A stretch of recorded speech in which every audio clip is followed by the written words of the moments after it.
Dear students, welcome back. और student, आज की इस वीडियो में हम क्लोनिंग वेक्टर के बारे में डिस्कस करने वाले हैं। एग्जाम पॉइंट ऑफ व्यू से बहुत इंपॉर्टेंट टॉपिक है।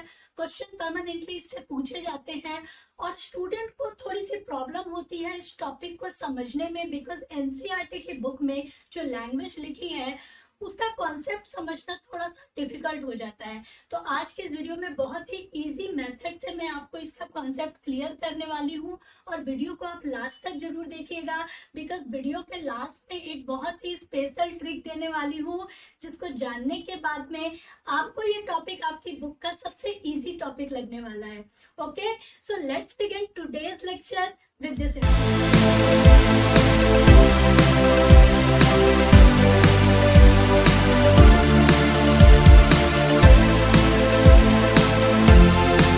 तो स्टूडेंट, चलिए देखते हैं कि क्लोनिंग वेक्टर्स क्या होते हैं। इसको समझने से पहले इसके नाम की मीनिंग समझ लेते हैं। क्लोनिंग का मतलब होता है number of copies banana. Okay, और वेक्टर का मीन्स क्या हुआ? व्हीकल्स, कोई जरिया, कोई साधन। ओके, अब नंबर ऑफ कॉपीज किसकी बनाएंगे? ऑब्वियस सी बात है कि हम जेनेटिक इंजीनियरिंग पढ़ रहे हैं तो जीन की नंबर ऑफ कॉपी बनाएंगे, डीएनए की नंबर ऑफ कॉपी बनाएंगे। ओके, तो जो भी जीन होगा, जो भी डिजायर्ड जीन होगा, उसकी नंबर ऑफ कॉपीज बनाना, मल्टीपल ऑफ कॉपीज बनाना और उसे एज अ व्हीकल किसी होस्ट सेल के अंदर इंट्रोड्यूस कर देना, this is cloning vector. Okay, normally ये काम कौन करते हैं? जो भी बैक्टीरियाज होते हैं, वायरसेस होते हैं या बैक्टीरियोफेजेस होते हैं। क्यों? क्योंकि आपको मालूम है कि जो भी बैक्टीरिया होता है, नॉर्मली जो भी हमारे बैक्टीरियल सेल होते हैं उसके पास में अपना एक न्यूक्लिक एसिड तो होता ही है, मीन्स अपना एक जीनोम तो होता ही है, प्लस उनके पास में कुछ round shape structure, double stranded round shape chromosomal structure पाए जाते हैं जिन्हें हम बोलते हैं प्लाज्मिड्स। ओके, हम इन्हें क्या बोलते हैं? प्लाज्मिड्स। ठीक है, इन प्लाज्मिड्स का मेन फंक्शन क्या होता है कि खुद को रेप्लिकेट करने की एबिलिटी होती है। ओके, नॉर्मली ये जो प्लाज्मिड्स होते हैं ये एक डबल स्ट्रैंडेड डीएनए होते हैं या क्रोमोसोमल स्ट्रक्चर होता है जिनके पास एबिलिटी होती है खुद को रेप्लिकेट करने की, नंबर ऑफ कॉपीज बनाने की, रेप्लिकेशन करने की एबिलिटी होती है। ओके, और इसी में से आज हम एक बहुत ही इंपॉर्टेंट प्लाज्मिड के बारे में पढ़ने वाले हैं, that is PBr322। Okay, PBr322 normally ये जो प्लाज्मिड है वो बैक्टीरिया ई कोलाई के ही अंदर में पाया जाता है। ठीक है, एस्चेरिशिया कोलाई के अंदर में ही ये PBr322 पाया जाता है और ये सबसे पहला क्लोनिंग वेक्टर होता है जिसको सबसे ज्यादा यूज किया जाता है जीन क्लोनिंग के लिए। ओके, सबसे पहला आर्टिफिशियल क्लोनिंग वेक्टर है जिसको जीन क्लोनिंग के लिए वास्टली यूज किया जाता है। क्यों किया जाता है? क्योंकि जो भी एक्सपेरिमेंट किए जाते हैं इसके थ्रू वो एक्सपेरिमेंट सक्सेस हो और नंबर ऑफ एक्सपेरिमेंट इस प्लाज्मिड के थ्रू अभी तक किए जा चुके हैं। ओके, PBr322 क्यों बोला जाता है? मैंने आपको पहले भी बताया था कि जो भी बैक्टीरिया होते हैं, वायरसेस होते हैं या जो भी एंजाइम्स होते हैं उनके नाम जो होते हैं किसी साइंटिस्ट के बेस पे या जो बैक्टीरिया वायरस के जीनस और स्पीसीज के बेस पे रखे जाते हैं। बिल्कुल उसी तरह PBr322 भी, P आपका डिनोट करता है प्लाज्मिड को, B जो साइंटिस्ट है Bolivar and R Rodriguez. Okay, scientist जो है आपके Bolivar and Rodriguez. Bolivar and Rodriguez ने इन ईयर 1977 में इस प्लाज्मिड को अपने 322 एक्सपेरिमेंट में सिंथेसाइज किया था। मतलब ये बॉलिवर और रोड्रिगेज का 322वां एक्सपेरिमेंट था। ओके, 322वां एक्सपेरिमेंट था बॉलिवर एंड रोड्रिगेज का जो 1977 में इन्होंने परफॉर्म किया था। ओके, नाउ हम इस प्लाज्मिड के बारे में क्यों पढ़ रहे हैं? सिर्फ इसी प्लाज्मिड के बारे में क्यों पढ़ रहे हैं? सो स्टूडेंट, इस प्लाज्मिड के पास में कुछ स्पेसिफिक कैरेक्टरिस्टिक फीचर्स होते हैं। ओके, नॉर्मली आपको जो डायग्राम में प्रॉपरली दिखाई दे रहा है कि कौन कौन से स्पेसिफिक कैरेक्टरिस्टिक इसके फीचर्स होते हैं। नंबर ऑफ क्लोनिंग साइट, ठीक है ना, इसके पास बहुत सारे रिस्ट्रिक्शन साइट्स पाए जा रहे हैं, जैसा कि आपको दिखाई दे रहा है, बाम, साल, पीबू, ठीक है ना, पेस्ट, पीबू, को R1, क्ला, हिंद 3, ठीक है। तो ये सारे जो है इसके क्लोनिंग साइट्स पाए जा रहे हैं, ठीक है। और इसके पास एंटीबायोटिक रेजिस्टेंस पाए जाते हैं, ठीक है, एंटीबायोटिक रेजिस्टेंस जिसमें आपको दिखाई दे रहा है 2 एंटीबायोटिक रेजिस्टेंस पाए जाते हैं। इसके पास एक प्रोटीन का भी फॉर्मेशन होता है जिसको हम बोलते हैं आरओपी। रोप का मतलब होता है, एक तरह से आप रो प्रोटीन से याद कर सकते हैं, आरओपी डिफाइन कर रहा है प्रोटीन को। इसके पास एक प्रोटीन पाया जाता है, और चूंकि ये प्लाज्मिड है, और प्लाज्मिड में आपको मालूम है रेप्लिकेशन की एबिलिटी होती है, तो रेप्लिकेट करने के लिए एक साइट होना चाहिए। तो इसके पास एक साइट पाई जाती है जहां से रेप्लिकेशन स्टार्ट होता है। ओके, तो इस क्लोनिंग वेक्टर के अंदर जो ये स्पेशल कैरेक्टरिस्टिक फीचर्स होते हैं, इसके बेसिस पर हम इसको 3 पॉइंट्स में डिफाइन करने वाले हैं। कौन से वो तीन पॉइंट्स है स्टूडेंट? तो देख लीजिए, जो सबसे पहला पॉइंट हम पढ़ेंगे दैट इज ORI, ठीक है। Now second one is that, क्या दिखाई दे रहे हैं हमको? बहुत सारे रिस्ट्रिक्शन साइट्स दिखाई दे रहे हैं, और 2 हमको रेजिस्टेंस दिखाई दे रहे हैं। तो सेकेंड पॉइंट हम लेने वाले हैं सिलेक्टेबल मार्कर। ये क्या होता है मैं आपको बताऊंगी। सिलेक्टेबल मार्कर्स, ठीक है। And now last one is that cloning sites, cloning sites, ठीक है। अब वन बाय वन हम इसको समझते हैं कि ये कैसे प्रोसेस कंप्लीट होती है। ORI, ORI का मतलब आपको मालूम है, प्लाज्मिड है, तो इसके पास एक ऐसी साइट है जहां से रेप्लिकेशन स्टार्ट होगा। O का मतलब होता है ओरिजिन, ठीक है। ओरिजिन का मतलब क्या होता है? उत्पत्ति होना, ठीक है। और रेप्लिकेशन, ओरिजिन ऑफ रेप्लिकेशन। तो this is the site where replication begins. यहां से रेप्लिकेशन की प्रोसेस जो होती है वो स्टार्ट होती है, ठीक है। मतलब कि अगर हम अपना कोई डिजायरेबल जीन या डीएनए इस साइट पर लाइगेट कर देते हैं या जोड़ देते हैं, तो क्या होगा? रेप्लिकेशन स्टार्ट होते ही जो हमारा डिजायरेबल डीएनए है उसके अंदर भी रेप्लिकेशन स्टार्ट हो जाएगा। मींस होस्ट सेल के अंदर जाने के बाद में रेप्लिकेशन की प्रोसेस जो हमने डाला है, डिजायरेबल जीन इसके साथ लाइगेट किया है, उसमें भी रेप्लिकेशन की प्रोसेस होगी, नंबर ऑफ कॉपीज बन जाएंगी, ठीक है ना। तो ये तो हो गया ORI साइट, रेप्लिकेशन स्टार्ट होता है। नाउ ये रोग क्या करता है यहाँ पे? इस रेप्लिकेशन की प्रोसेस को स्टार्ट होने के लिए, ठीक है, एक प्रोटीन जो होता है, रोप है, एक प्रोटीन को कोड करता है। आरओपी का मतलब आप समझ लीजिए, याद करने का तरीका है, आरओपी मतलब रोप प्रोटीन, ठीक है।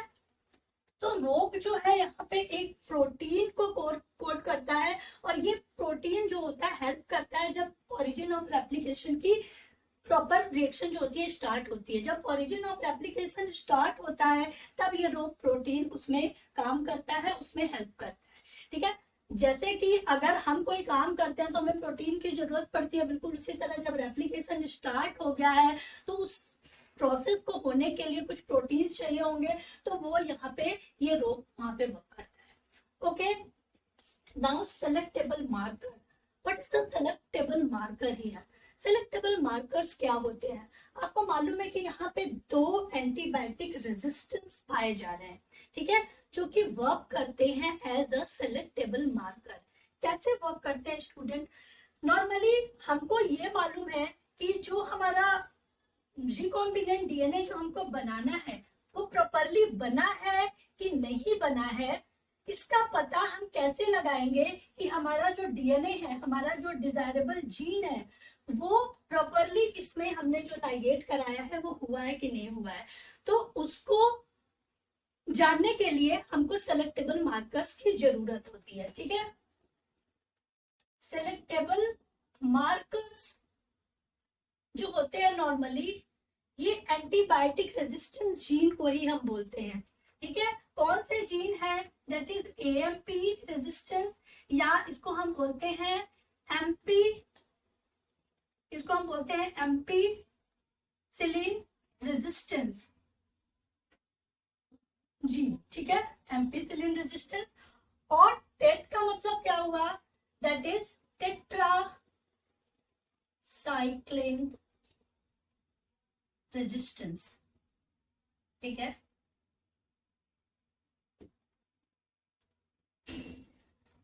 Ampicillin resistance and tetracycline resistance, these are as a selectable markers. ठीक है, अब ये कैसे एक्ट करते हैं इसको थोड़ा सा कांस्टेंट होके समझ लीजिए। सिंपल सी बात है, इसको समझने से पहले एक चीज आप समझ लीजिए कि मान लीजिए कि दो इंसान हैं जो कि वैक्सीनेटेड है कोविड से। ओके, दो इंसान है जिसमें से एक कोविड से वैक्सीनेटेड है और एक नहीं है। ठीक है, अब वो दोनों बाहर जा रहे हैं, घूम रहे हैं, फिर रहे हैं, तो जो वैक्सीनेटेड है उसको अगर कोविड के सिम्टम आते भी हैं तो भी वो सरवाइव कर जाएगा, बिकॉज उसके पास जो एंटीबायोटिक रेजिस्टेंस एक आ चुका है वो कोविड से सरवाइव कर सकता है, बिकॉज वो वैक्सीनेटेड है। लेकिन जो वैक्सीनेटेड नहीं है, जिसके पास कोविड का एंटीजन अभी नहीं गया है, अगर वो इन्फेक्टेड हो जाएगा तो हो सकता है वो सरवाइव ना कर पाए। ओके, बिल्कुल यही फॉर्मूला आपको यहाँ पे लगाना है।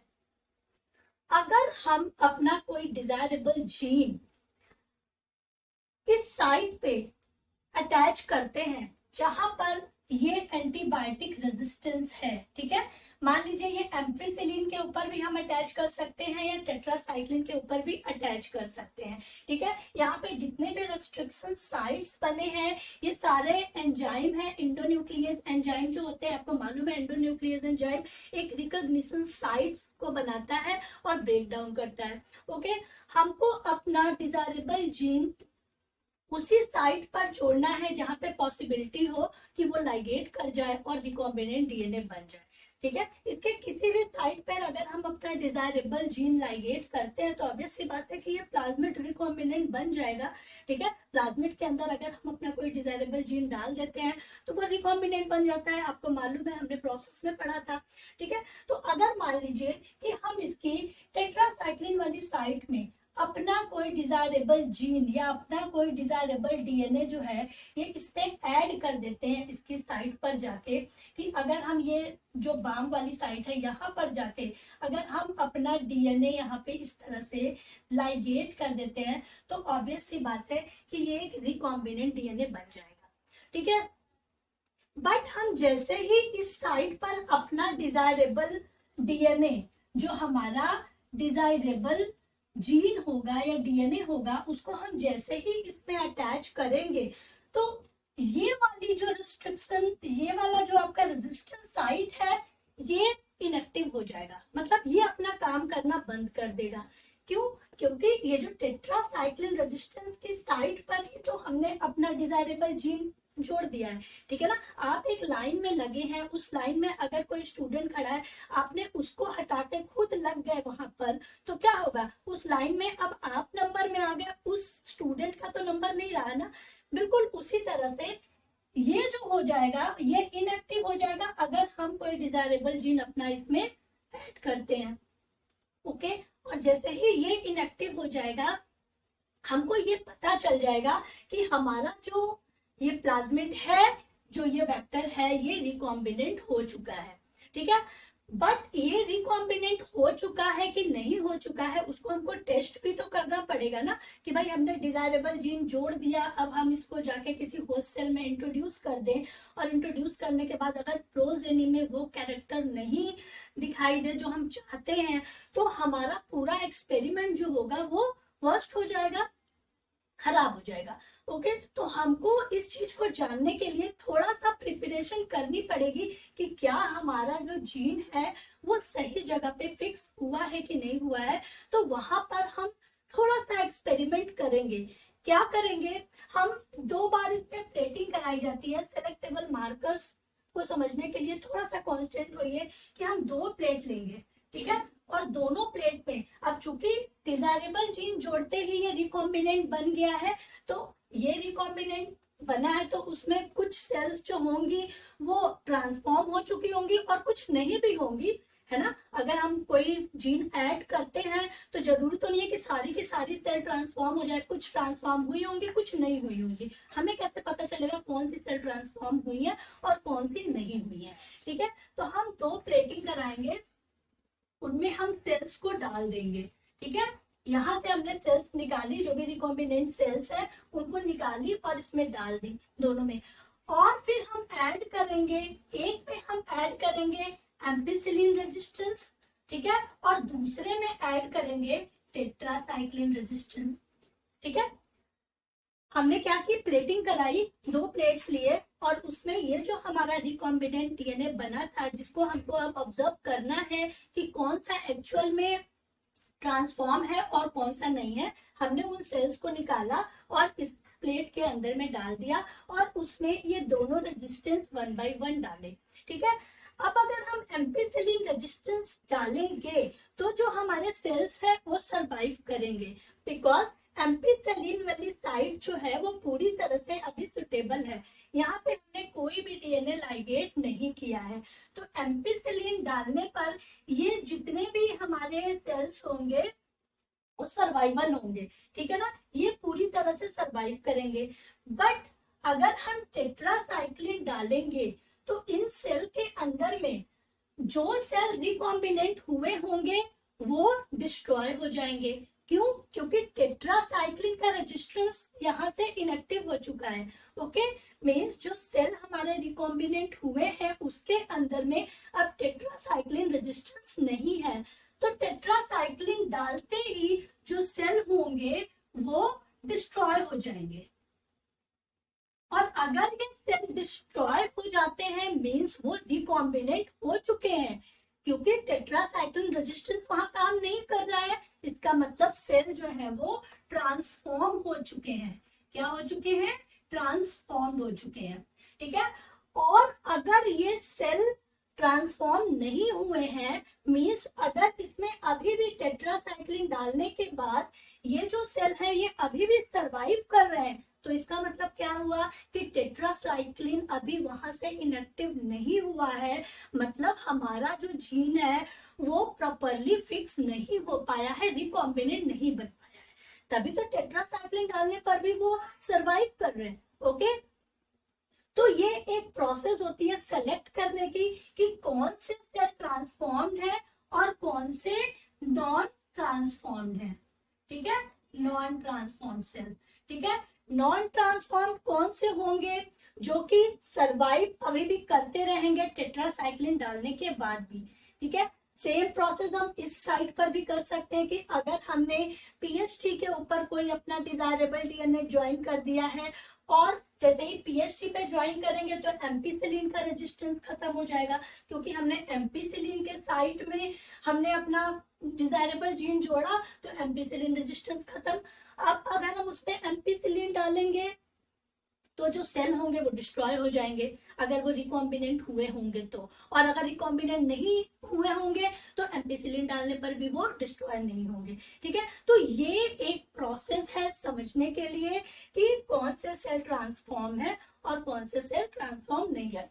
नॉर्मली क्या होता है कि अगर हम इसमें कोई भी जीन नहीं जोड़ते हैं, मींस अगर हम इसमें कोई भी अपना डीएनए नहीं जोड़ते हैं, ये प्रॉपर अगर ये हमारा वेक्टर या जो प्लाज्मिड है ये बिल्कुल इसी तरह से बना रहता है, तो इसमें ये जो दोनों रेजिस्टेंस हैं जो कि आपके एम्पिसिलिन और टेट्रासाइक्लिन ये जो दोनों रेजिस्टेंस है ये दोनों ही एक्टिव रहेंगे, क्योंकि हमने अभी तक इसमें कोई भी डिजायरेबल जीन नहीं जोड़ा है। लेकिन जैसे ही हम ऐड करेंगे तो ये इनएक्टिव हो जाएगा, जिस साइड पे ऐड करेंगे वही साइड इनएक्टिव होगी और उससे ये पता चलेगा कि ट्रांसफॉर्म हुआ है या नॉट ट्रांसफॉर्म हुआ है। ठीक है, बट यहाँ पर ये थोड़ा सा साइमल्टेनियस प्रोसेस हो जाता है, एक लंबा प्रोसेस हो जाता है। ओके, तो भाई इस लंबे प्रोसेस को हम शॉर्ट कैसे कर सकते हैं? तो एक और प्रोसेस यहाँ पे यूज किया जाता है जो काफी जल्दी रिजल्ट दे देता है, काफी जल्दी पता चल जाता है कि कौन से जीन ट्रांसफॉर्म हुए हैं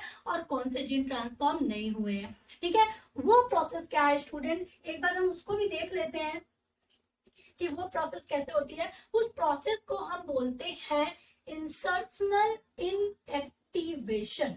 ओके, ये इंपॉर्टेंट है, एग्जाम में पूछा जाता है what is insertional inactivation process. तो वो भी एक तरह से आपको यही जानने की प्रोसेस है कि कौन से जो जीन है, कौन से जो डीएनए है वो ट्रांसफॉर्म हुए हैं या नहीं हुए हैं। ठीक है, तो हम क्या पढ़ इंसर्शनल इनएक्टिवेशन। ठीक है, what is insertional inactivation? Simple सी बात है, इंसर्शनल का मतलब है इंसर्ट कराना। ठीक है, मतलब हम अपना डिजायरेबल जीन जैसे ही इंसर्ट कराएंगे इनएक्टिवेशन हो जाएगा, मतलब कि वहां पर जो भी रेजिस्टेंस प्रेजेंट होंगे वो इनएक्टिव हो जाएंगे। ठीक है, तो इस प्रोसेस को समझने के लिए ये जो प्लाज्मिड होता है स्टूडेंट इकोलाई के अंदर में, इसमें एक पर्टिकुलर जीन पाया जाता है जिसके अंदर एक एंजाइम्स पाया जाता है। यहाँ पर जो आपका रोप है यहीं पर आपका एक पर्टिकुलर इसमें एंजाइम पाया जाता है। ठीक है, ठीक है, एक पर्टिकुलर एंजाइम पाया जाता है और उस एंजाइम को हम क्या बोलते हैं,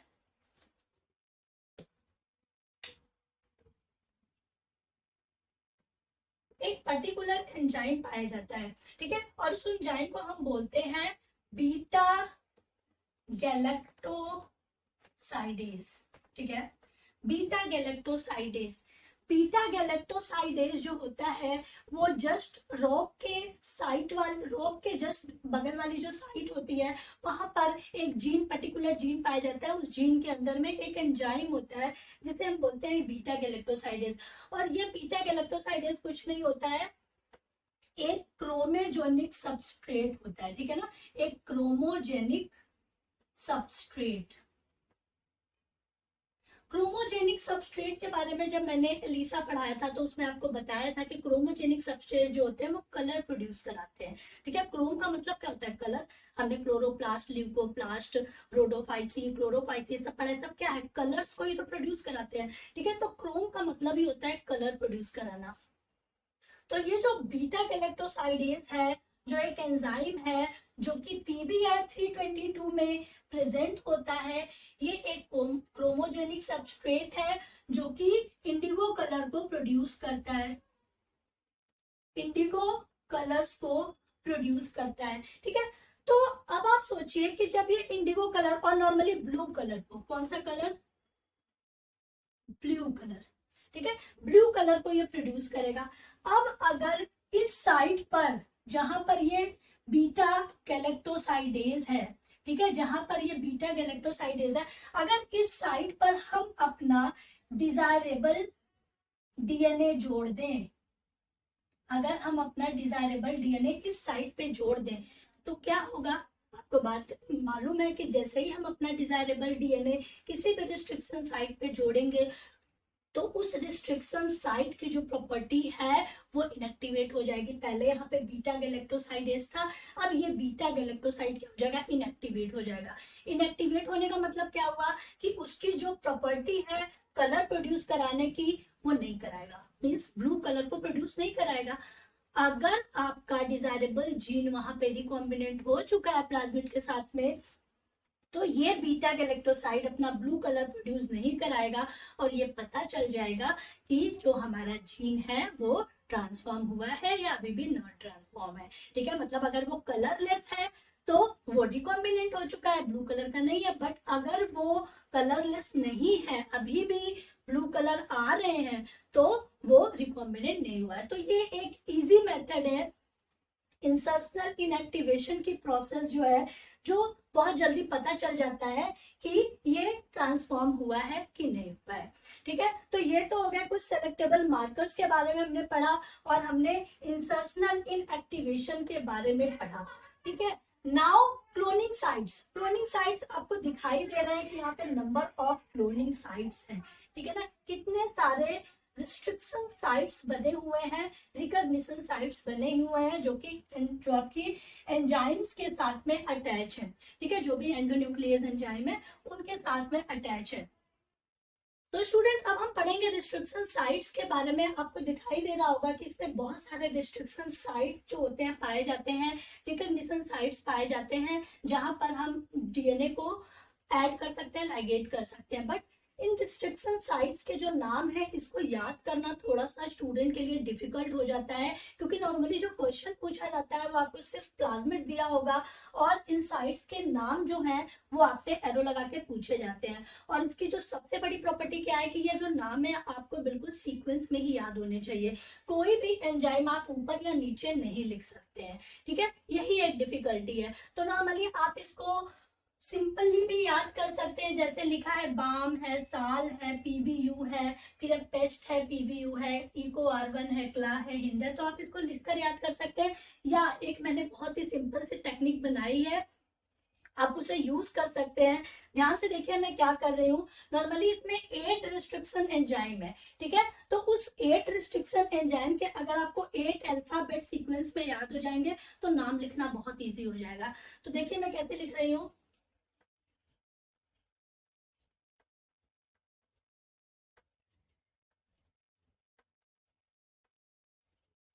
ठीक है, और एक वर्ड और लिख रही हूँ।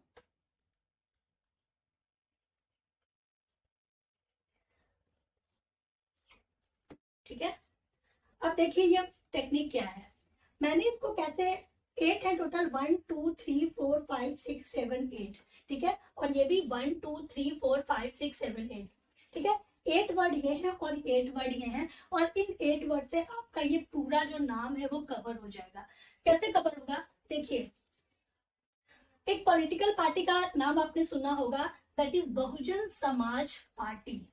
Okay, Bahujan Samaj party. बहुजन में बहुत सारे लोग हैं, मतलब बहुत सारी पार्टियां हैं। तो पार्टी पार्टी मतलब बहुजन में बहुत सारी पार्टियां हैं, तो 2 बार पार्टी और लिख दिया, ठीक है। और जब बहुत सारी पार्टियां एक साथ होती हैं तो क्या आता है, इनकलाब आता है। तो इनकलाब आया, ई और CLA आया, और इनकलाब कहाँ पे आता है, हमारे हिंदुस्तान में, ठीक है। तो that's why Hind means Bahujan Samaj party, party party Inquilab Hindustan, ठीक है। और बहुजन समाज पार्टी किसकी है, जो मायावती है, जो बहुत ही एक ग्रेट लेडी है, ठीक है। तो मैंने वही लिखा है, MS से माया, V से वती, TU से टू, और COL से कूल। मतलब कि बहुजन Samaj party, party party Inquilab Hindustan, Mayawati too cool. Okay, Bahujan Samaj party, party party Inquilab Hindustan, Mayawati too cool, ठीक है।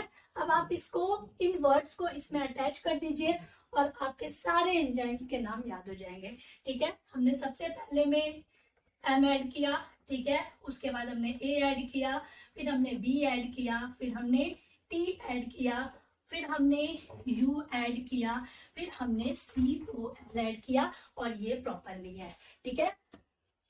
B और M है तो सिंपल सी आपको याद है कि पहला वाला हो जाएगा बाम, फिर साल, उसके बाद PBU, फिर PST, फिर PVU 2 बार है आपका PVU, फिर ई कोलाई, ठीक है। और यहाँ पे क्ला है और यहाँ पे हिंद है, ठीक है। और बाकी जो नाम है, आपकी जो लेबलिंग है, आपको दिखाई दे रहा होगा कि नॉर्मली सब में 1 ही है, सिर्फ हिंद जो है वो 3 है। नॉर्मली हिंद 2 जो होता है, जो सबसे पहला एंडोन्यूक्लियस एंजाइम होता है, यहाँ पे हमने हिंद 3 यूज किया है, ठीक है। तो इसके सीक्वेंस को लिखने के लिए भी एक टेक्निक है कि ये फर्स्ट है तो इसको आपने फर्स्ट लिख लिया, 1 और 1, यहाँ पर भी 1 1 हुआ आपका 2, फिर हम 1 1 का सीक्वेंस लेंगे, 1 1 और 1, तो ये 1 1 1 मिलके बने, यहाँ पर बन गया 3, और ये फिर एक सिंगल रह गया तो ये हो गया 1, ठीक है। मीन्स 1 1 बने 2, फिर 1 1 1 बने 3, और ये फिर ये 1 अकेला रह गया। एक रीजनिंग का कॉन्सेप्ट यहाँ पे आप चला लीजिए, या सिंपल सी बात है कि सभी में 1 है तो सभी में 1 लिखिए, सिर्फ हिंद 3 रहेगा, और आपका PVU जो है वो सेकंड रहेगा। एक PVU 1 है और एक PVU सेकंड रहेगा, ठीक है। और ये आपका नॉर्मली बाम H1 है, तो इसको याद रखिएगा कि बाम H है यहाँ पे, ठीक है। यहाँ पे एक H वर्ड और याद रखिएगा।